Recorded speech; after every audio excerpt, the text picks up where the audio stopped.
जय गजानन, राधे राधे. तुमच्या सर्वांचं माझ्या चॅनलमध्ये खूप खूप स्वागत आहे. उद्या आहे जन्माष्टमी आणि जन्माष्टमीच्या दिवशी आपल्याला काही सेवा करायची आहे, तेच आपण आजच्या व्हिडिओमध्ये बघणार आहोत. तर तुम्ही जर का जन्माष्टमीचा उपवास करत नसाल तर तुम्ही जन्माष्टमीचा उपवास हा नक्की करावा, कारण की 1000 एकादशी केल्याचं फळ हे आपल्याला जन्माष्टमीच्या उपवासाने लागते. त्यामुळे तुम्ही जन्माष्टमीचा उपवास जर तुम्ही करत नसाल तर नक्की करायला सुरुवात करा. म्हणजे जे सुदृढ आहेत, जे उपवास करू शकतात त्यांनी, जे गर्भवती महिला असतील किंवा जे आजारी व्यक्ती असतील त्यांनी उपवास नाही केला तरी सुद्धा चालतो. त्यांनी फक्त जन्माष्टमीची पूजा ही करायची आहे. आणि ज्या घरामध्ये कृष्ण जन्माष्टमीचा सण साजरा केला जातो त्या घरामध्ये कधीच कशाची कमतरता पडत नाही. ज्यांना अपत्य प्राप्ती होत नाही, संतान प्राप्ती होत नाही, त्यांनी कृष्ण जन्माष्टमीचा उपवास करावा. त्यासोबतच कृष्णाची विधिवत पूजा देखील करावी. पूजा करावी म्हणजे काय, खूप सजावट तुमच्याच्याने जर होत नसेल तर तुम्ही करू नका. म्हणजे खूप जण फक्त सजावट करतात, परंतु सजावटीमध्ये सगळा वेळ आपला जातो, त्यानंतर आपण थकून जातो. तुम्ही त्यापेक्षा नामस्मरण करा. कलियुगामध्ये सर्वात श्रेष्ठ हे नामस्मरण सांगितलं आहे, त्यामुळे तुम्ही नामस्मरण करा. त्याची माळ जर तुमच्याकडे असेल तर ओम नमो भगवते वासुदेवाय नमः या मंत्राचा जप तुम्ही उद्याच्या दिवशी नक्की करा. त्यासोबतच तुम्ही विष्णू सहस्त्रनामचा पाठ देखील करू शकता. तुमच्या जर का विष्णू सहस्त्रनाम तुम्हाला खूप कठीण जात असेल तर तुम्ही विष्णू सहस्त्रनाम हे ऐकू शकता, श्रवण किंवा करा किंवा पठण करा, परंतु उद्या विष्णू सहस्त्रनाम हे नक्की म्हणा. त्यानंतर सकाळी उठल्याच्या नंतर जे आपला उंबरठा असतो त्याला हळदीचं लेपन हे नक्की करा, कारण हळदीचं लेपन हे केल्यामुळे आपल्या घरामध्ये नकारात्मक जी एनर्जी असते, ऊर्जा असते, ती राहत नाही. सकारात्मक गोष्टी ह्या घडायला सुरुवात होतात. त्यामुळे हळदीचं लेपन हे करा. आपण जेव्हा सणवार असतो तेव्हा आपलं अंगण, आपलं दार हे आपण नेहमी करता स्वच्छ करत असतो. म्हणजे तसं तर आपण रोजच करत असतो, परंतु सणाच्या दिवशी विशेष आपण या गोष्टीची काळजी घेतो. अंगणामध्ये रांगोळी काढतो. तर जेव्हाही तुम्ही अंगणामध्ये रांगोळी काढाल तेव्हा स्वस्तिकचं चिन्ह हे नक्की काढा, कारण की ह्या ज्या गोष्टी आहेत, ज्या आपल्या पूर्वपार चालत आलेल्या आहेत, त्यामध्ये काही ना काही अर्थ असतो. त्यामुळेच आपल्याला ह्या गोष्टी सांगितल्या आहेत. त्यामुळे स्वस्तिकचं चिन्ह हे आपल्या रांगोळीमध्ये काढायलाच हवं. रांगोळीच्या कलरने जर तुम्ही स्वस्तिकचं चिन्ह काढत असाल तर ठीक आहे, परंतु पांढरी रांगोळी कधीच ठेवू नये. त्यावर तुम्ही हळदी कुंकू हे नक्की टाकावं, कारण की असं म्हटलं जातं की पांढरी रांगोळी दारामध्ये कधीही ठेवू नये.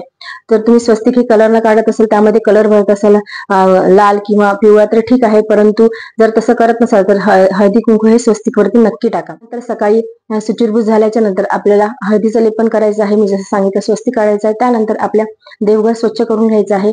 श्रीकृष्ण यांना अभिषेक करायचा आहे, अभिषेक करून घ्यायचा आहे. आणि उद्या तुळशीपत्र हे नक्की अर्पण करा.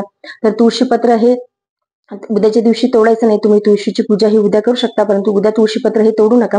जर तुम्ही जिथे फुलं मिळतात तिथे तुळशीपत्र ही मिळून जाते, तर तसं हे आणून घ्यायचं आहे. आणि भगवान श्रीकृष्ण यांना तुळशीपत्र हे अर्पण करायचं आहे. महादेवांना तुळशीपत्र उद्या अर्पण करायचं नाही, कारण की महादेवांना तुळशी वर्ज्य असते. त्यामुळे उद्या तुळशीपत्र हे महादेवांना अर्पण करायचं नाही. फक्त भगवान कृष्ण यांना तुळशीपत्र हे अर्पण करायचं आहे.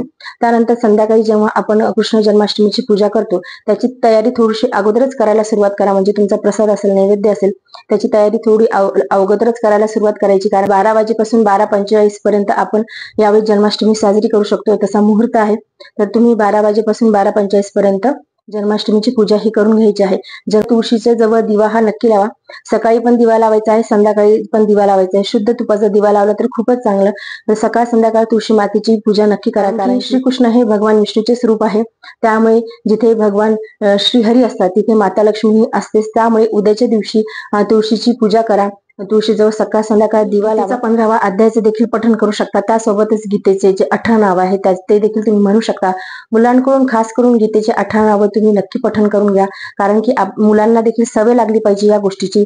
तेव्हाच ते आपले जे रूढी परंपरा ते शिकतील. आणि खूप चांगली गोष्ट असते. आपल्या मुलांना देखील या गोष्टीमध्ये इन्व्हॉल्व करून घ्या. त्यांना देखील कृष्ण जन्माष्टमी साजरी करू द्या. काही होत नाही, एक दिवस जर का 12 वाजेपर्यंत जागले तर त्यांना देखील या गोष्टीची सवय असली पाहिजे. त्यामुळे तुम्ही कृष्ण जन्माष्टमीच्या दिवशी त्यांच्याकडून गीतेचे जे 18 नाव आहेत त्याचं पठण नक्की करून घ्या. लोणी असेल तर लोण्याचा नैवेद्य देखील नक्की दाखवा, कारण की भगवान श्रीकृष्णांना आपल्या सर्वांनाच माहिती आहे की लोणी अतिशय प्रिय होतं. त्यामुळे तुम्ही लोणी देखील तुमच्या नैवेद्यामध्ये ठेवू शकता. तर तुम्ही जो नैवेद्य दाखवाल तर त्यामधून तुम्ही थोडासा प्रसाद हा खाऊन घ्यायचा आहे आणि तुमचा उपवास सुटेल. तुम्ही जेव्हा पूजा कराल, तुम्ही जर का वेगळी पूजा मांडत असाल तर पिवळं वस्त्र खाली टाकूनच पूजा करायची आहे. त्यानंतर भगवान कृष्ण यांना पिवळा ड्रेस परिधान करण्याचा प्रयत्न करा. त्यानंतर पिवळी फुलं, पिवळी मिठाई नैवेद्यामध्ये ठेवा. तर तुम्ही तुमचा जर का उपवास असेल, तुम्हाला 12 वाजता सोडायचं असेल तर तुम्ही नैवेद्यामधलाच एखादा काही पदार्थ खाऊन तुमचा उपवास तुम्ही सोडू शकता. म्हणजे तुमचा श्रावण सोमवारचा उपवास आणि जन्माष्टमीचा उपवास दोन्ही सुटून जाईल, जर दोन्ही तुम्ही उपवास पकडत असाल तर.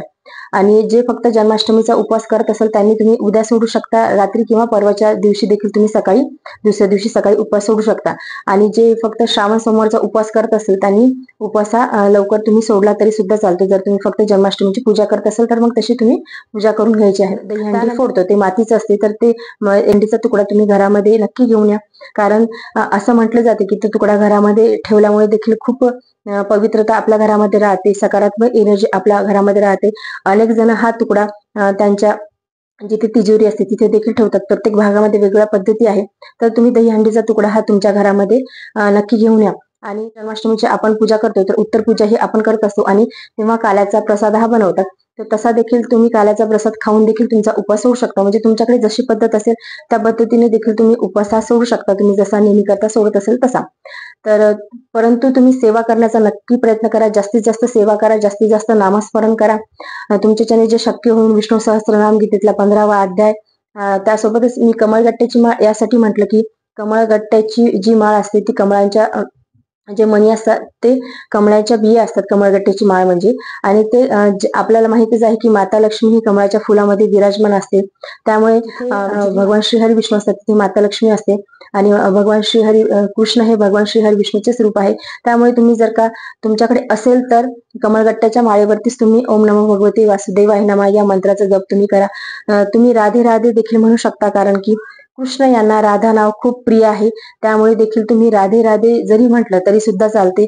सोपा मंत्र, अगदी सोपा. राधा राधा असं नामस्मरण होते तिथे कृष्ण हे येतातच. त्यामुळे तुम्ही राधे राधेचा जप देखील उद्याच्या दिवशी करू शकता. तर आजच्या व्हिडिओमध्ये एवढंच. व्हिडिओ जर तुम्हाला आवडला असेल तर व्हिडिओ लाईक करा, चॅनलवरती नवीन असेल चॅनलला सबस्क्राईब करा. राधे राधे.